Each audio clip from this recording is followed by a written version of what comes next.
Hello student, welcome to equator academy. और ये है आपका उत्तराखंड हिस्ट्री का एक बहुत ही इम्पोर्टेंट आपका कह सकते हो टॉपिक या चैप्टर, चंद डायनेस्टी। ठीक है, उसका ये लेक्चर नंबर 1 है। तो इसके पहले के जो लेक्चर हैं वो आपने देखे होंगे, क्योंकि उसके पहले के लेक्चर में हम लोगों ने बताया था कि भाई उत्तराखंड हिस्ट्री में हम लोग 3 पार्ट में पढ़ते हैं। पहला आपका क्या होता है, एंशियंट उत्तराखंड होता है। उसके बाद मेडिवल उत्तराखंड होता है। और उसके बाद आपका एक तरीके का मॉडर्न उत्तराखंड जो है वो हम लोग पढ़ते हैं। ठीक है, एंशियंट उत्तराखंड के अंदर हम लोग इसके पहले के वीडियो लेक्चर्स में आप जाके फोल्डर में देख सकते हैं। कुड़िंद हो गया, शक हो गया, कुषाण हो गया, नाग हो गया, मौखरी और हर्षवर्धन और कार्तिकवर, इनके बारे में कुछ समझा था। और मेन तौर पे हम लोगों ने कुड़िंदों के बारे में पढ़ा था। और हमने जो कार्तिकेयपुर में 3 फैमिलीज थी उनके बारे में पढ़ा था। ठीक है, ये जो बीच के आपके शक, कुषाण, नाग, मौखरी, हर्षवर्धन है, इसको हम लोग जब मिसलेनियस वाला टॉपिक या फोल्डर आप जाके देखेंगे तो उसमें कुछ उसके पॉइंट्स हैं, एक एक पॉइंट्स हैं, वो हम लोगों ने वहां से कवर अप किए। अब हम लोग जो इस यहाँ से जो भी आप देख रहे हैं फोल्डर, इसमें हम लोग चंद डायनेस्टी को कवर अप करेंगे। क्योंकि चंद से मैंने बताया जैसे कि आपके 2 से लेकर 3 क्वेश्चन जो हैं वो चंद डायनेस्टी से आपके आ जाते हैं। ठीक है, तो चलो शुरुआत करते हैं चंद। उसके बाद फिर जो हम लोग परमार डायनेस्टी, जिसको शाह डायनेस्टी कहते हैं, वो पढ़ेंगे। फिर गोरखा, ब्रिटिशर्स, फ्रीडम स्ट्रगल और स्टेट मूवमेंट जो है उसको हम लोग पढ़ेंगे। तो चंद डायनेस्टी में सबसे पहले आपका जो है सोमचंद आपको समझते हैं, क्योंकि सोमचंद को ही कई हिस्टोरियंस हैं उनको फाउंडर माना है। ठीक है, सोमचंद को कई कहते हैं कि नहीं, सोमचंद फाउंडर नहीं थे, इसके फाउंडर कौन थे, तोहर चंद थे, बट हम लोग इसको सोमचंद को मानते हैं। तो देखो, यहाँ पे जो पहला पॉइंट है वो क्या है कि 10वीं शताब्दी में यानी कि 10th सेंचुरी में लोहा घाट के पास, ठीक है, लोहा घाट जो है वो कहाँ पर हो गया, आज के आपके चंपावत। ठीक है, यहाँ पे आपको दिख रहा है चंपावत, मैप की तरफ देखो आप लोग, ये आपका चंपावत है, यहाँ पर आपको लोहा घाट मिलेगा। ठीक तो चंपावत के पास कहते हैं कि सुई राज्य होता था। ठीक है, तो देखो यहाँ से एक हमको क्या मिल गया, एक एमसीक्यू क्वेश्चन मिल गया कि प्राचीन उत्तराखंड में या चंद डायनेस्टी से पहले सुई जो स्टेट था या सुई राज्य था या सुई किंगडम था, वो कहां पर था, तो आपने टिक करना है लोहा घाट या चंपावत, जिस पर ब्रह्मदेव का शासन था। यानी कि वहां का ब्रह्मदेव कौन था, वहां का आपका किंग था। ठीक है, तो एक क्वेश्चन हमें यहाँ से एमसीक्यू क्या मिल जाएगा, दूसरा क्वेश्चन कि ब्रह्मदेव जो था इन चारों में से किस स्टेट का किंग था, तो ये गोइंग टू टेक सुई स्टेट का किंग था। तो सेकंड पॉइंट देखो, सोमचंद जिसे हम क्या मानते हैं, चंद वंश का संस्थापक यानी कि फाउंडर मानते हैं। ठीक है, इसको हम लोग क्या मानते हैं, फाउंडर मानते हैं।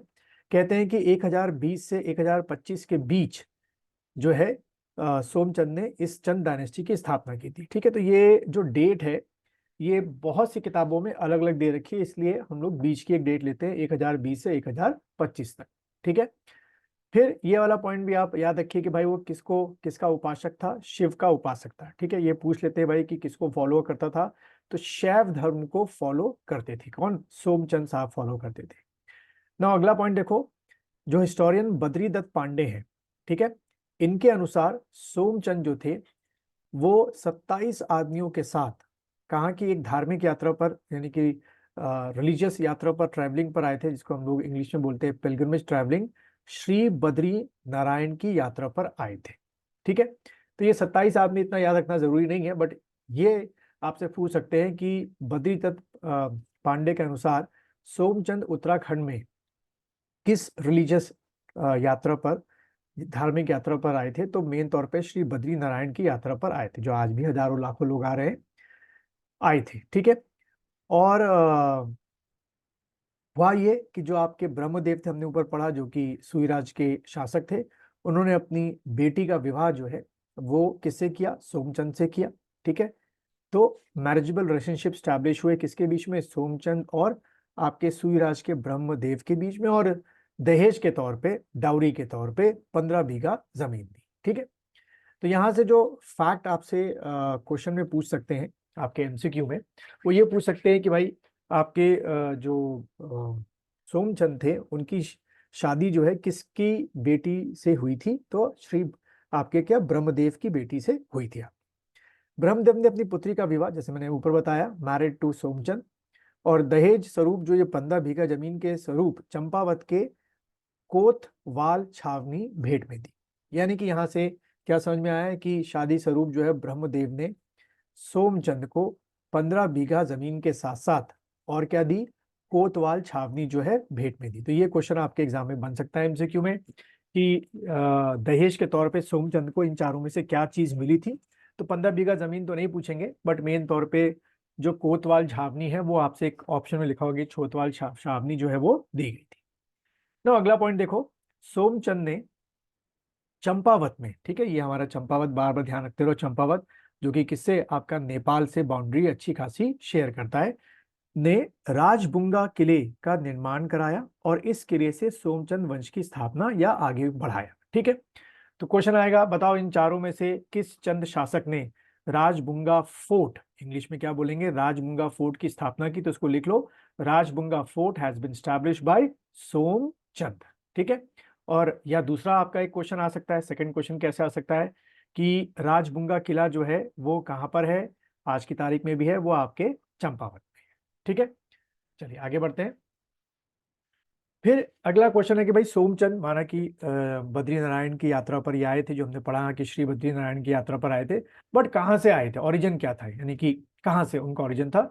तो माना जाता है कि सोमचंद बिलोंग्स टू कन्नौज नरेश के भाई थे, जो प्रयाग के शासक चंदपारफुर का वंशज था, जिसकी राजधानी कन्नौज थी। यानी कि मेन तौर पे कई कहते हैं, कई किताबों में लिखा है कि सोमचंद जो है वो कन्नौज से आपके आए थे। बट अगला पॉइंट अगर आप देखो तो एटकिंसन जो कि एक ब्रिटिश आर्कियोलॉजिस्ट और हिस्टोरियन माने जाते हैं, वॉल्टन आपके हो गए, बद्रीदत्त पांडे हो गए, यानी जो तीन लोग हैं, कह सकते हो तीनों आपके आर्कियोलॉजिस्ट मान सकते हैं, हिस्टोरियंस मान सकते हैं।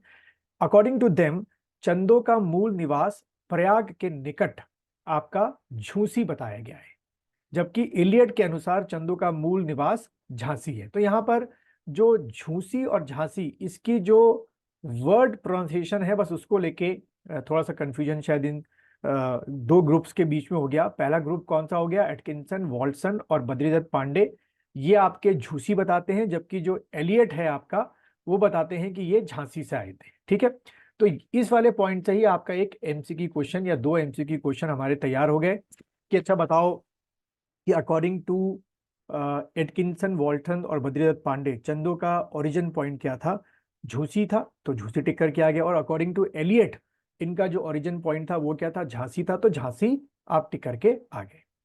तो अगला पॉइंट देखो, सोमचंद ने सर्वप्रथम दोनकोट या दोणकोट के रावत राजा को हराया था। ठीक है, तो ही डिफीटेड, और ये कह सकते हो कि his first win as a king वो क्या थी, ओवर दी रावत किंग, और जो कहाँ के रावत किंग थे, दोनकोट या द्रोणकोट। ठीक है, इस तरीके से आपके पूछा जा सकता है। क्वेश्चन कैसे बन सकता है बच्चों, इसमें क्वेश्चन ऐसे बन सकता है कि बताओ सोमचंद जो थे उन्होंने अपनी पहली विजय इनमें से किसके राजा को हराया था। तो ऑप्शन में क्या लिखा होगा, दोनकोट लिखा होगा या द्रोणकोट लिखा होगा।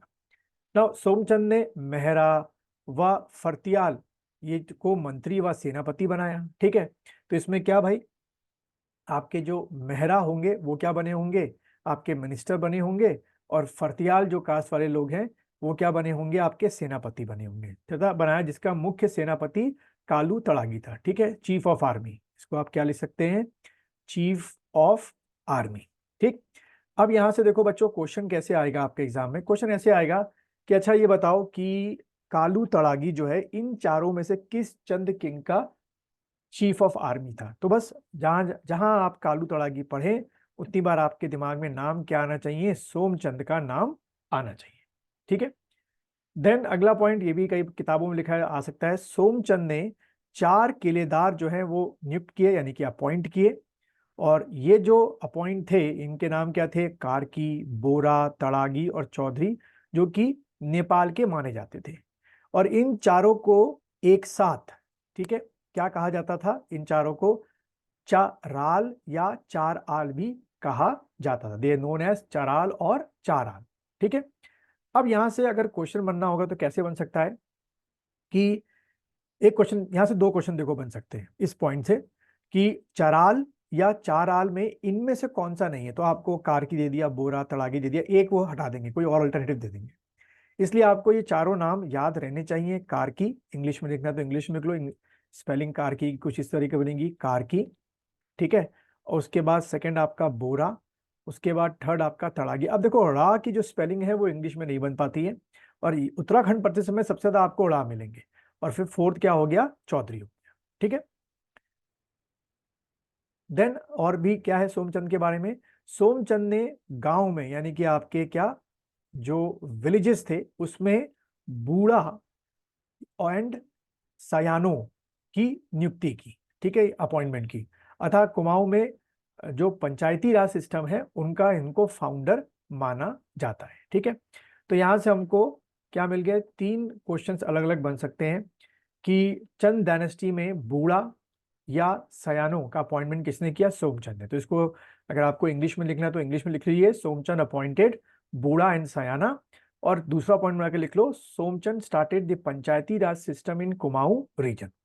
तो यहां से क्वेश्चन कैसे बनेगा कि बताओ इन चारों में से आपका किस चंद शासक ने या किस चंद किंग ने started the panchayati raj system, तो भाई क्या टिक करोगे, सोमचंद, ठीक है। देन सोमचंद जो थे वो डोटी के राजा को क्या दिया करते थे, टैक्स दिया करते थे। अब यहां पर देखो डोटी का मतलब क्या हो गया, डोटी यहां का मतलब हो गया नेपाल, ठीक है। तो यानी कि मैंने जैसे अभी बताया था कि भाई चंपावत के बगल में यहाँ पे क्या है, आपका नेपाल है। हमेशा नेपाल का यहाँ से क्या होता होगा, खतरा होता होगा कि यहाँ से कहीं अटैक ना हो जाए। तो उस समय सोमचंद के पैरेलल जो है वो डोटी के राजा थे, ठीक। तो उनको ये टैक्स देते थे, तो जब टैक्स मिल रहा होगा तो कभी भी जो नेपाल के यानी डोटी के राजा होंगे कभी भी अटैक नहीं करेंगे। यहाँ से क्वेश्चन कैसे बन सकता है, ये बन सकता है कि बताओ नेपाल को सोमचंद के समय क्या नाम दिया गया था, तो डोटी कहा जाता था। डोटी यानी नेपाल के राजा मलवंशी थे और जिन्हें रैका किंग या राजा भी कहा जाता था। तो यहां से एक आपका इंडिपेंडेंट क्वेश्चन कैसे बनेगा कि रैका किंग जो है वो किस देश के राजा को कहते थे, तो नेपाल के कहते थे। नाउ सोमचंद के समय जयदेव मल जो था वो डोटी यानी कि नेपाल का क्या था, आपका किंग था, ठीक है। और कई किताबों में डोटी को ही एक वर्ड राई वर्ड भी यूज किया गया है, ठीक। तो ये मेन मेन जो इन्फॉर्मेशन है वो आपकी किसके बारे में हो गई, आपकी जो हमारे क्या रहे आपके सोमचंद है, क्योंकि ऊपर मैंने डाडी रखा है हेडिंग, इनके बारे में मेन मेन चीजें आपकी ये हो गई, ठीक है। और फिर सोमचंद के बाद जो है अगर हम देखें तो कौन आए, आपके आत्माचंद आए, ठीक है। सोमचंद के बाद जो है वो आत्माचंद आए, और ये आत्माचंद ने जो है लगभग 20 ईयर्स तक क्या किया था, आपका रूल किया था, ठीक है। उसके बाद आत्माचंद के बाद जो है वो पूर्णाचंद आए, तो ये क्या हो गए भाई, ऑर्डर वाइज थर्ड हो गए। सोमचंद क्या हो गए, ऑर्डर वाइज सेकंड हो गए, आत्माचंद सॉरी सेकंड हो गए, और सोमचंद क्या हो गए, फर्स्ट आपके चंद किंग हुए। तो पहले सोमचंद हो गए, फिर उसके बाद आत्माचंद हो गए, फिर थर्ड क्या आए, पूर्णाचंद आए। और पूर्णाचंद का भी जो टेन्योर हम लोग को मिलता है वो मिलता है 1066 एडी से शुरू करते हुए आपके 1084 एडी, ठीक है। तो यानी कि इन्होंने भी काफी सालों तक यहां पर क्या किया था, आपका रूल किया था, ठीक है। तो अभी हम लोग इसको लेक्चर 1 को इतने ही रखते हैं, आगे लेक्चर 2, 3, 4 में अभी हम लोग चंद डायनेस्टी को खत्म करेंगे, क्योंकि 15-15, 20-20 मिनट के लेक्चर होंगे तो थोड़ा सा ज़्यादा आप लोग को समझ में आएगा। थोड़ा सा ब्रेक लोगे लिखोगे, दोबारा वीडियो को आप देख सकते हो, तो उससे थोड़ा सा आप लोग को आसानी होगी।